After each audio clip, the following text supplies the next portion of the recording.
하나님 백성의 삶의 특성 설교 시리즈 20번째 주기도문 말씀을 강의합니다. 주기도문은 인간의 모든 삶을 기도 내용 속에 담고 있습니다. 영적 문제뿐만 아니라 육적인 문제, 그리고 사회적인 문제뿐만 아니라 또 하나님의 나라의 문제, 동시에 관심을 담고 있습니다.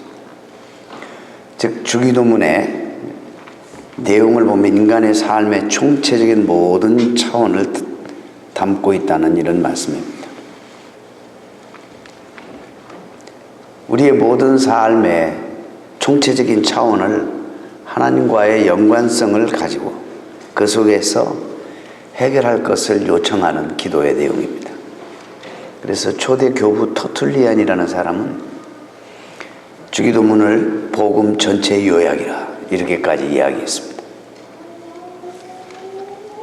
주기도문 자체가 어떤 주술적인 능력이 있는 기도문은 아닙니다. 다시 말해서 100번, 1000번 외우면 무슨 주술적인 능력이 있어서 무슨 기도가 응답되고 그런 건 아니라는 얘기입니다. 주기도문은 기독교 신앙의 총체적이고 하나님을 모든 삶의 주님으로 고백하는 하나님 중심적인 기도이고 신앙 고백입니다. 이 점에서 이 주기도문은 그 전에 말씀하셨던 사람에게 보이려고 하는 외식자의 기도와 대상이 뚜렷하지 않아서 중언부언하는 그런 이방인의 기도와 철저하게 구별된 그런 기도라는 것을 알 수 있습니다. 또 우리 주기도문을 보면서 우리가 얼마나 우리 기도 생활이 잘못되어 있는지를 확인할 수 있습니다.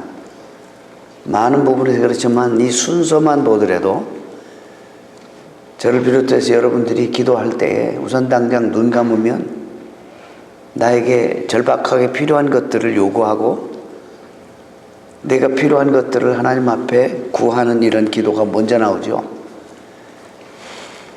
자꾸 앞으로 하나님 찬양하고 고백하라고 하니까 한두 마디 한 다음에 기도의 대부분의 분량은 나에게 필요한 것들 하나님 앞에 구하는 그런 기도를 드립니다. 근데 이 순서가 오늘 주님이 가르쳐 주신 기도를 보면 하나님과의 관계에 있어서의 소중한 기도를 먼저 들어 올리고 그 다음에 이제 우리를 향한 기도를 드리라 이렇게 말씀하고 있습니다. 여러분 처음에 우리는 우리라는 단어를 가지고 함께 말씀을 나눴습니다.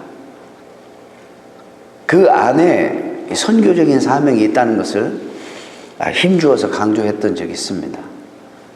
이건 나의만의 기도문이 아니라 하나님이 원하시는 그 형상대로 지음받은 모든 백성의 기도가 돼야 되기 때문에 우리의 하나님을 부르면서 시선과 우리의 관심의 폭이 확 넓혀진다는 말씀을 드렸습니다. 그 다음에 우리가 부르는 하나님이 어떤 하나님인가에 대해서 그 하나님과 최초로 그 하나님을 아버지라 부르신 예수님이 그 안에 거하게 되는 하나님의 백성들에게 그 아버지라고 부를 수 있는 놀라운 특권을 주셨다는 사실도 말씀드렸습니다. 이제 바른 대상을 향해서 기도하는데 첫 번째 기도가 뭐냐면 이름이 거룩히 여김을 받으시오며, 아니 우리가 어떻게 한다고 하나님의 이름이 거룩해지고 잘못하면 하나님의 이름이 거룩해지지 않고 우리의 행위에 상관없이 이미 하나님의 이름은 거룩한 이름이에요. 거룩이라는 뜻은 구별되었다. 이 세상에 인간들이 만들어 놓은 모든 잡신과도 이 세상의 어떤 존재와도 철저하게 구별되어진 창조주 하나님 앞에 드리는 기도이기 때문에 우리가 어떻게 기도한들 그분의 이름은 이미 거룩하신 이름입니다. 여러분 이름이 우리 자신을 정체성을 드러내는 가장 대표적인 거예요. 그래서 우리가 자녀를 낳을 때, 이름을 지을 때 고심하고 신중하게 장난기 섞인 이름 안 쓰잖아요. 옛날에는 그런 분도 좀 있지만은 정말 이 아이가 이런 사람이 되었으면 좋겠다 해서 신중하게 이름을 짓지 않습니까? 하나님도 우리 사람들의 이름을 대단히 소중하게 생각합니다. 왜냐하면 그 사람의 이름은 그 사람의 존재이기 때문이죠.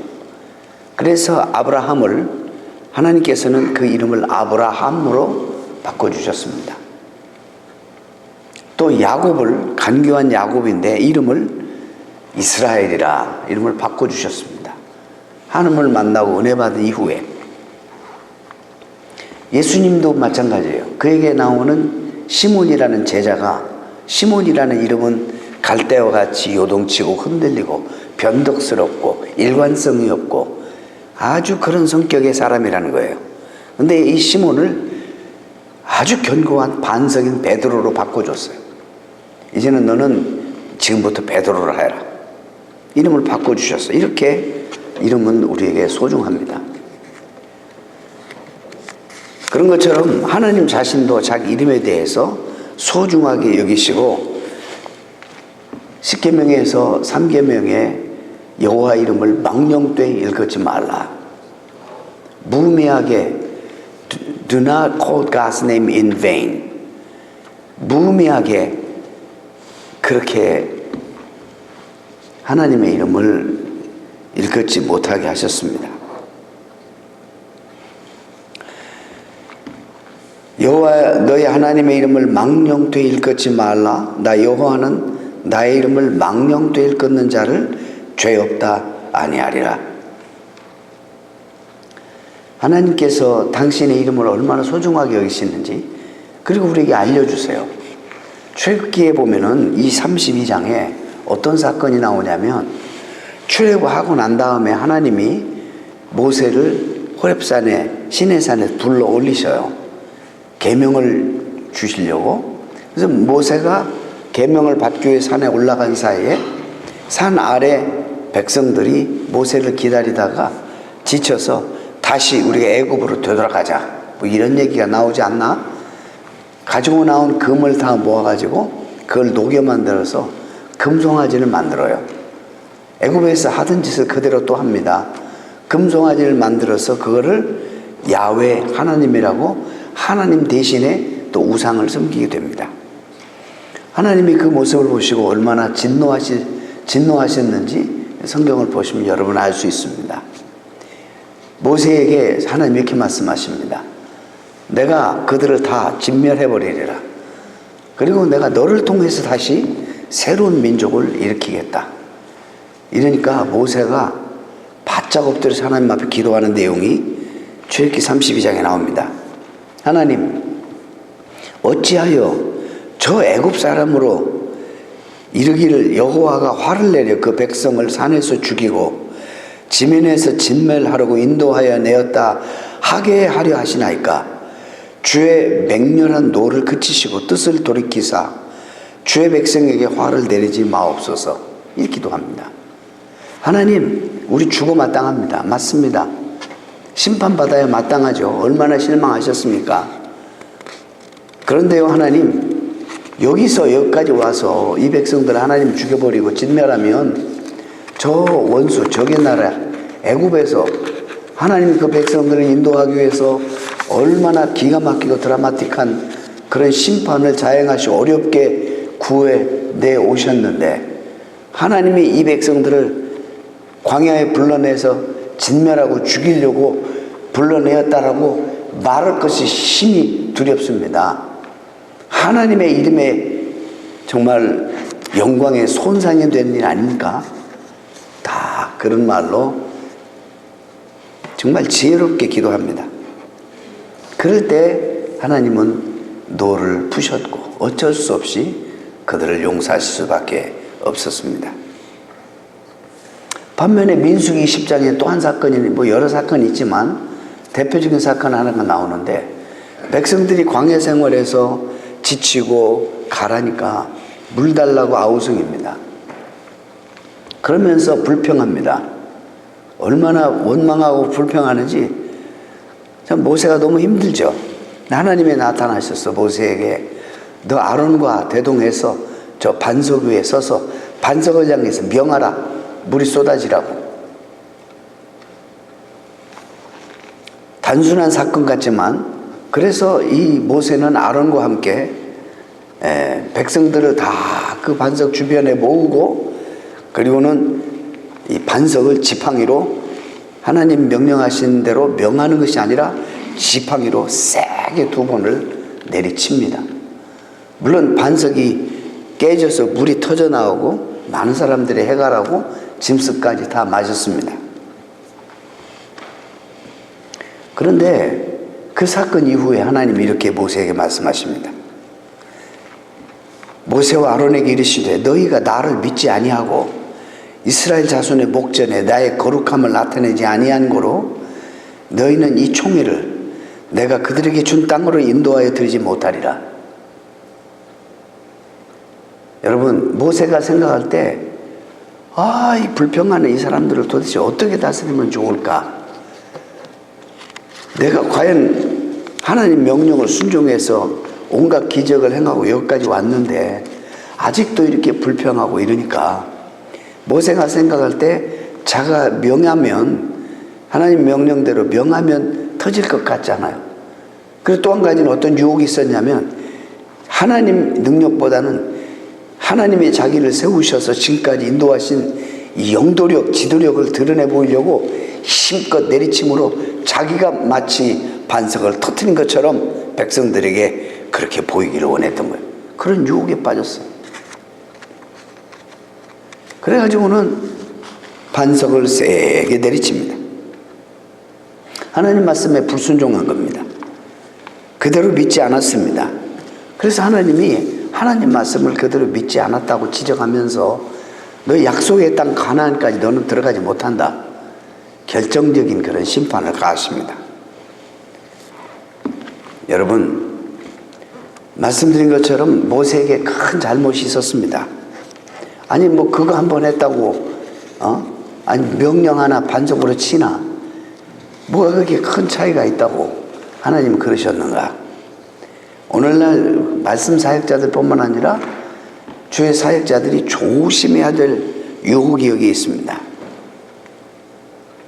하나님 말씀하십니다. 그들이 이스라엘의 목전에서 하나님의 거룩하심을 나타내지 아니하였다. 그렇게 말씀하고 있습니다. 모세는 자기 손에 있는 지팡이를 가지고 막 내려치면서 마치 자기에게 무슨 능력이 있어서 그런 기적을 베푸는 듯한 그런 인상을 백성들에게 심어주고 그런 인식을 심어주고 만 것입니다. 여러분, 이 세상에 능력 있는 종 속지 마시기 바랍니다. 이건 절대로 하나님 뜻이 아닙니다. 사람이 무슨 능력이 있습니까? 절대로 이것은 하나님을 노엽게 하는 것입니다. 하나님 앞에 온전히 올려드려야 될 영광을 가로채우는 엄청난 죄입니다. 누가 도대체 능력이 있는 것입니까? 없습니다. 하나님만이 이 모든 전지전능하셔서 일하실 수 있습니다. 왜 사람이 무슨 능력이 있는 것처럼 행사하고 하나님과 사람들 앞에 중간에 서서 영광을 가로채우는 이런 엄청난 죄악을 저지르는 오늘날 사역자들이 얼마나 많은지 모릅니다. 여러분도 속지 마시기 바랍니다. 우리는 다 하나님 앞에 어쩔 수 없는 죄인인 것입니다. 다 죄인입니다. 모세도 그런 유혹에서 넘어진 거예요. 자기의 이름이 드높아지고 자기가 사람들 앞에 인정받는 그런 셈이 되고만 것입니다. 그 때문에 하나님은 모세와 아론이 축복의 땅에 들어가지 못하게 하셨다 말씀하고 있습니다. 예수님 당시 왜 바리새인과 서기관이 이렇게 주님에게 심한 책망과 저주를 받은지 아시죠? 그들이 바로 사람들에게 보이려고, 사람들에게 인정받으려고 하나님 앞에 올려드릴 거룩한 영광을 자기들이 가로챘어요. 사람들의 마음을 빼앗으려고.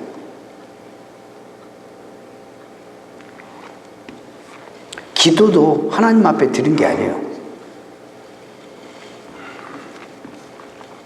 자기 이름을 드높이기 위해서, 자기가 영광을 받기 위해서. 그러니 주님에게 준엄한 책망을 받을 수밖에 없었습니다. 사랑하는 성도 여러분, 우리는 목회자나 또 장로님이나 집사님이나 누가 되었든지 정말 온전히 무엇을 하든지 언제나 하나님의 이름을 드높이고 하나님의 영광을 나타내기 위해서 일해야 합니다. 이것이 성경에서 말해주는 것입니다. 우리의 이름을 높이고 우리가 영광을 받으려고 해서는 안 되는 것입니다. 오늘 그 기도의 제목에 기도하라는 것이 바로 그런 겁니다. 여호와 이름을 높여드려야 되는 거예요. 이름이 거룩히 여김을 받으시오며. 우리 어깨에 믿는 자, 예수 그리스도를 따르는 자, 하나님의 자녀라는 명예가 딱 걸려 있어요. 이제 우리가 나가서 거짓말하고 사기치고 남들보다도 정말 형편없이 살면 하나님을 욕되게 하는 것입니다. 양심은 있어서 죄질 때는 안 믿는 것처럼 하죠. 양심이 있어가지고 그건 그래도 다 알게 되는 거예요. 하나님은 다 보고 계시니까. 손해를 봐도 수모를 당해도 어려움이 있어도 우리가 좀 세상 사람과 다르게 살아야지 우리를 통해서 하나님 영광 받으시고 그 이름이 높임을 받으시는 거예요. 역시 예수 믿으니까 다르군. 역시 주님을 따르는 자들이 우리하고 달라. 정말 구별됐어. 자기들은 안 믿더라도 그런 찬사가 나와야 되는 거예요. 둘째로 하나님의 나라를 위해서 기도하라. 그렇게 명령하셨습니다. 여기도 대단히 중요한 선교적인 명령이에요. 기도, 주기도문은요 어려운 기도입니다. 그냥 하는 기도가 아니고 이 안에는 간접적인 엄한 명령이 함께 내포되어 있습니다. 무슨 명령입니까? 하나님의 나라가 임하게 해달라. 그 일에 우리가 적극적으로 참여하라 이 말이에요. 기도하면서 동시에 이 나라가 확장되도록 주의 그리스도의 복음을 선포하고 하나님이 누구시고 예수님이 이 땅에 왜 오셨고 그분이 하신 일이 무엇이고 왜 그분이 우리의 주가 되시고 구세주가 되신다는 사실을 알지 못하는 사람들에게 전하라. 전해서 세상의 어떤 공중의 권세 잡은 자 사탄이 다스린 이 세상 그리고 이 세상의 가치관대로 살지 아니하고 하나님 말씀대로 하나님 백성답게 새로운 가치관을 가지고 양보하고 정직하고 또 바르게 살도록 하나님 나라의 정의를 제가 여러 번 말씀드렸어요.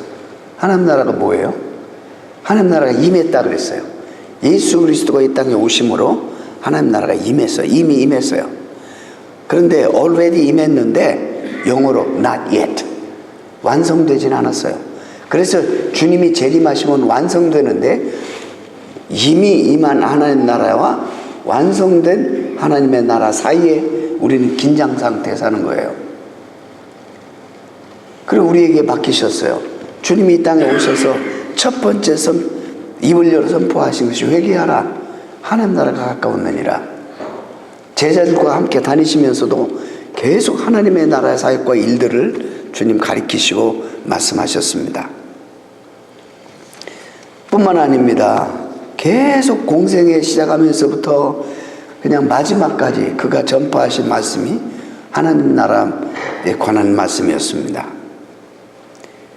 부활하시고 난 후에 승천하실 때까지 40일 땅에 계셨는데 이 땅에 계시면서도 마지막으로 사람들에게 가르치시고 전하신 것도 역시 하나님 나라의 일이었습니다.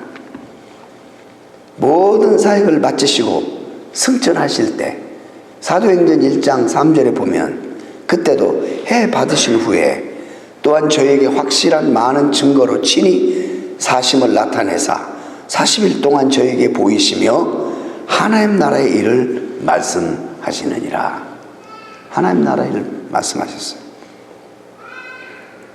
그러면서 우리에게 또 제자들에게 이 하나님 나라를 위해서 기도하고 또 이 하나님 나라 완성을 위해서 우리들이 힘쓰고 노력하라 하고 우리에게 이 사역을 맡기신 겁니다. 하나님 나라가 뭐예요? 왕 되신 즉 예수 그리스도가 통치하고 다스리고 지배하는 그 나라에 속해 있는 백성들이에요. 우리 이 세상의 어떤 원리나 그것도 존중해야 되지만 그러나 하나님의 통치와 지배와 다스림을 우리가 받고 살아갈 때 그 어디에 있든지 우리가 왕 되신 주님 모시고 지배를 받고 살아가는 그곳이 하나님 나라입니다. 우리가 이제 오늘 말씀 끝나고 부를 찬송이 조막이나 궁궐이나 그 어디든지 상관없이 주님 모신 그곳이 하나님 나라다. 그런 찬송이 그냥 불려지는 찬송이 아니라 우리 신앙의 고백이 되어야 될 줄로 믿습니다. 우리가 오늘 마태복음 6장에 교동문을 했습니다. 너희는 먼저 그의 나라와 그 의를 구하라. 그리하면 이 모든 것을 너에게 더하시리라. 자, 이거 하나님 신실하신 하나님의 언약의 말씀인데 이걸 과연 우리가 이 시대의 현대인들이 실천하는 사람이 얼마나 있을까? 하나님의 나라와 의를 먼저 구하라. 여러분 성경에서 경영이라는 말이 자주 나와요. 특히 잠언에서. 여기서 경영, 요즘도 그런 의미가 좀 있겠지만 경영이라는 단어의 의미는 성경에서 옳은 일과 그른 일을 분별하는 능력이에요. 그리고 우선적인 것과 덜 우선적인 것을 분별하는 능력이에요. 뭐가 소중한지 뭐가 덜 소중한지를 분별하고 알아내는 능력이 경영이에요. 인생의 경영. 이 속에서 우리 삶 속에 뒤죽박죽이 아니라 먼저 해야 될 거가 나중에 해야 될 것, 우선적인 것과 그렇지 못한 것, 이런 것들을 잘 가려서 하는 사람이 인생 운영을 잘하는 사람이라고 성경적으로 얘기하는 겁니다. 너희는 먼저 그의 나라와 그 의를 구하라. 자, 먹고 살고 필요하고 너 저기 공중에 나는 새를 보라. 여기서 보라는 것은 to see가 아니야. 한번 생각해 봐라. 기르지도 아니하고 그런데 들이 잘 자라. 누가 기르시느냐? 하나님이 다 기르신다는 하나님이. 근데 왜 너희는 하나님의 백성이면서 염려하느냐? 이런 말씀을 하시잖아요. 이제 6장 뒷부분에 가서 다시 말씀드리겠지만 너희가 먼저 해야 될 것은 하나님의 나라와 의를 구하는 삶을 살면 너희에게 필요한 모든 것을 내가 공급해 주리라. Add unto you. 주님이 그렇게 말씀하고 있습니다. 여러분 아직도 하나님과 상관없이 사탄에 매여서 눈에 보이는 세상이 전부인 줄 알고 쾌락적으로 살아가는 사탄의 종로로 타는 사람들이 적지 않게 많습니다. 우리 이 기도를 하면서 우리는 그들에게 주님이 누구신지, 왜 그분이 우리의 주님이신지, 그분이 왜 오셨는지, 하나님 나라가 무엇인지, 왜 그분이 우리의 주가 되시고 구세주가 되시는지, 이런 걸로 이 복음을 전파해야 될 책임과 명령이 우리에게 있다는 것입니다. 아울러서 이 땅에 모든 영역, 정치, 경제, 사회, 문화, 도덕, 교육, 우리의 삶의 모든 영역이 하나님이 다스리는 그 다스림이, 그분의 통치가 영향을 끼치도록 임하도록 노력하고 기도해야 된다는 것입니다. 마지막으로 우리는 하나님의 뜻이 이루어달라고 기도해야 된다는 것입니다. 그래 기도하라고 그랬어요. 하늘에서 하나님 뜻이 이루어진 것처럼 당연히 이루어지죠. 하나님 뜻을 반대할 그런 어떤 존재가 하늘은 없습니다. 다 순종하죠. 그러니까 하늘에서 당신의 뜻이 이루어진 것처럼 이 땅에서도 이루어지기를 원합니다. 우리가 살고 있는 이 땅은 어떻습니까? 아까 말씀드린 것처럼 이제 완전히 그 나라가 임할 때까지는 긴장 속에, 텐션 속에 있습니다. 우리는 아직 죄의 영향력 아래 있고 사탄의 영향을 받고 유혹을 받고 살아가고 있습니다. 그렇기 때문에 사탄 아래 매여서 종노를 하는 사람들은 물론 말할 것도 없지만 믿는 자들 가운데서도 사탄의 영향으로 하나님의 뜻을 종종 거스리고 살아가고 있습니다. 그래서 이 긴장 상태에 살아가는 이 시대에 빛과 어두움이 동시에 공존합니다. 사랑과 위임이 동시에 있습니다. 기쁨과 고통과 슬픔이 동시에 공존합니다. 평화와 다툼과 전쟁이 동시에 있는 것입니다. 이런 긴장 속에서 우리가 하나님의 뜻을 잘 분별할 수 있어야 됩니다. 그래서 기도해야 돼요. 그 뜻이 이루어지도록 하늘에서 이루어진 것처럼 우리 삶 속에서도 이루어지기를 기도해야 됩니다. 흔히들 우리 기도하면서 기도가 뭐냐? 내 뜻을 관철시키는 거다. 틀린 얘기입니다. 사실은. 그 이방 기도예요. 이방 기도. 이방인의 기도입니다. 우리 뜻만 이루어지면 무조건 좋은 것으로 생각합니다. 여러분, 제가 그 무당하고도 제가 인터뷰를 좀 두 사람하고도 한 적이 있습니다. 제가 페퍼 쓰는데 도움이 되라고. 근데 구구절절 듣기 좋은 말, 예를 들어서 우리의 행복을 위해서 인생들이 다 고달프고 힘드니까 한이 있고 이걸 풀어주는 데 목적이에요. 기독교도 그런 식으로 소개가 되었어, 한때는.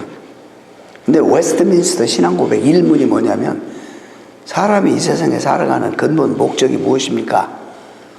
하나님을 영화롭게 하고, 우리를 지으신 하나님을 영화롭게 하고, 그를 영원토록 기뻐하는 것입니다. 우리 존재보다도 우리를 지으신 주인 하나님의 존재가 더 소중한 것입니다. 근데 이것이 정말 오랫동안 내 귀에, 내 가슴에 여러분에게 안 들릴 수 있습니다.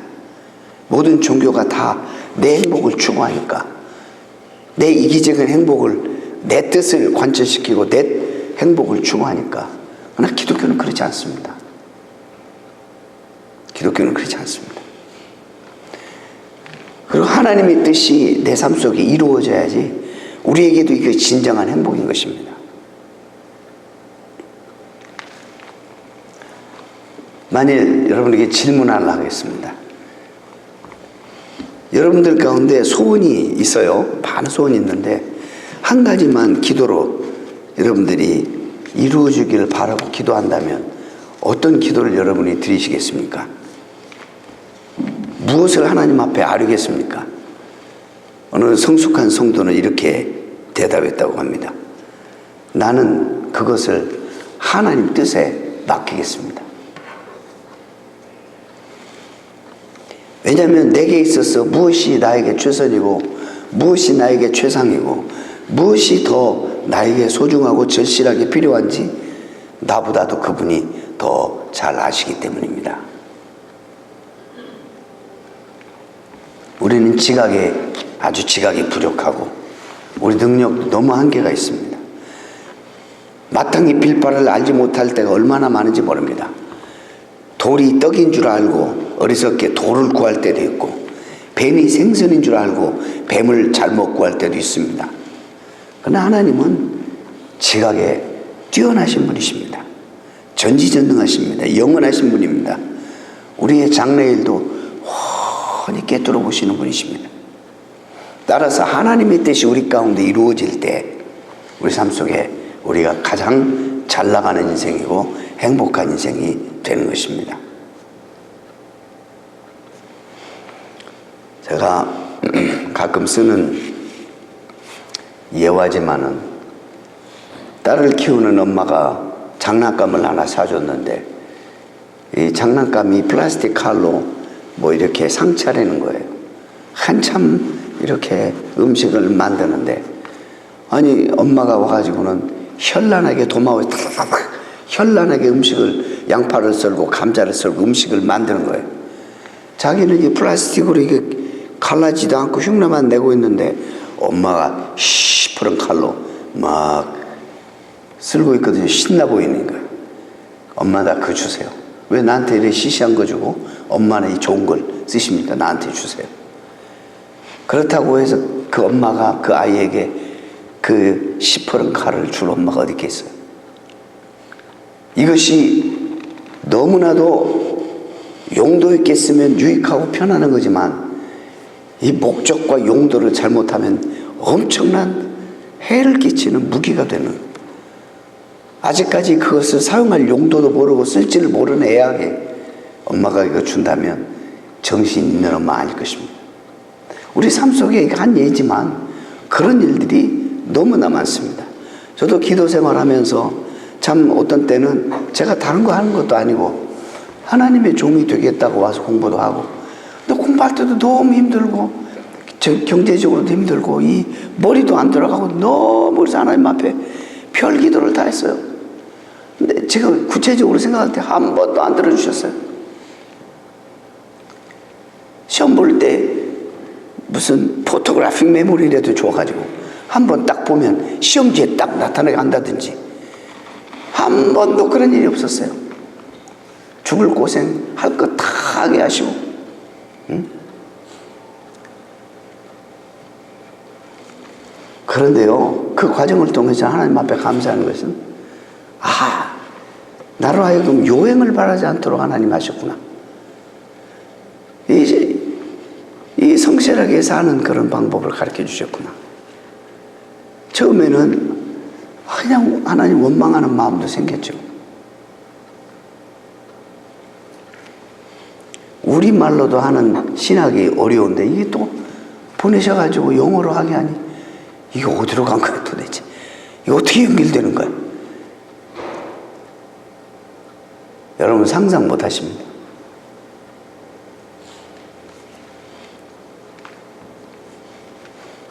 근데 무슨 한 번도 내가 공부했던 내용에서만 나왔다거나 무슨 포토그래픽 메모리를 하나님 주셔가지고 쫙 봤더니 짜잔 봤더니 어제 그거 봤던 거 사진 찍듯이 그런 적이 한 번도 없었어요. 다른 사람은 그런 간증도 많이 하더구만.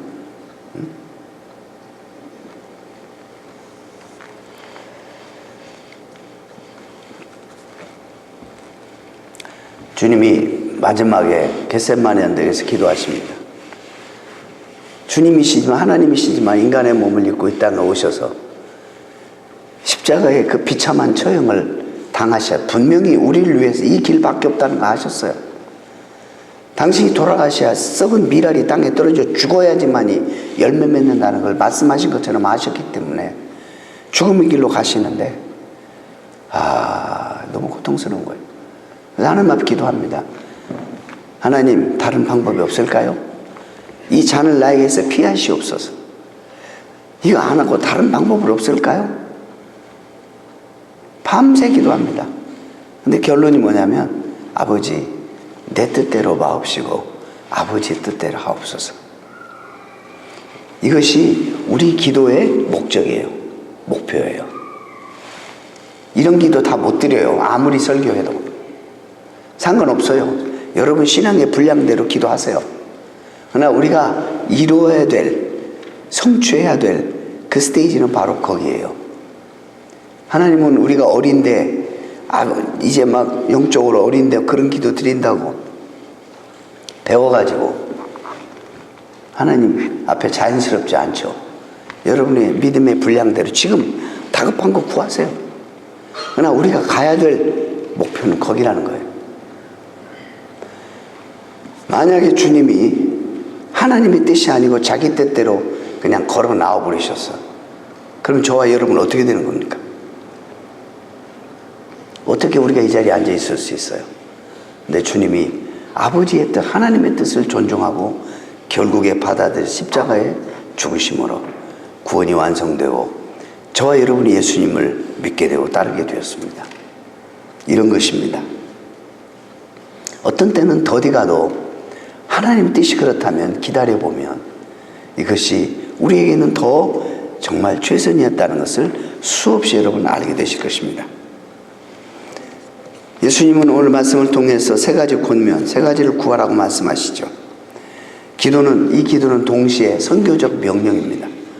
그렇기 때문에 하나님의 이름을 사랑하는 마음으로 하나님의 이름을 위해서 간구하고 하나님의 나라를 사랑하는 마음으로 하나님의 나라를 위해서 기도하고 하나님 뜻을 사모하는 마음으로 하나님의 뜻이 이루어지도록 기도하면서 동시에 적극적으로 우리가 이것을 이룰 수 있도록 애쓰고 노력해야만 한다는 내용입니다.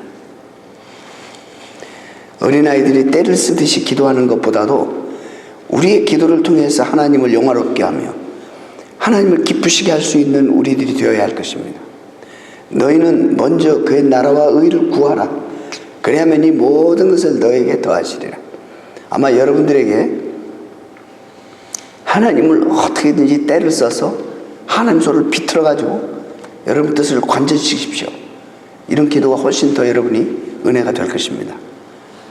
그렇게 또 우리가 많이 들어봤습니다. 그러나 주기도문 보세요. 그런 말씀이 없습니다. 신앙생활의 중심은 기도생활입니다. 기도생활을 통해서 신앙을 우리가 유지하게 되죠. 그럼에도 불구하고 많은 사람이 기도를 소홀히 여겨요. 또 많은 시간을 할애하면서 기도생활을 하고 있음에도 불구하고 바르지 못한 기도생활을 얼마든지 우리가 할 수 있다는 것을 우리가 알 수 있습니다. 기도는 탯줄과 같아요. 어린아이가 뱃속에서 9달 동안 탯줄을 통해서 어머니하고 연결해요. 이 탯줄을 통해서 숨쉬고 탯줄을 통해서 양분을 공급받고 마찬가지입니다. 생명의 주 되신 하나님 앞에 기도를 통해서 우리의 모든 사정을 이미 알고 계시지만 아뢰므로 말미암아 영적인 호흡도 하고 하나님을 느끼기도 하고 소통하고 기도를 통해서 응답도 받고 죽을 병에서도 고침받고 우리 삶이 개선되고 놀라운 일들이 기도를 통해서 이루어진다는 사실입니다. 사랑하는 성도 여러분, 기도를 결코 소홀히 여기지 마시기 바랍니다. 기도를 통해서 하나님을 만나신 여러분 되시기를 축원합니다. 기도하겠습니다.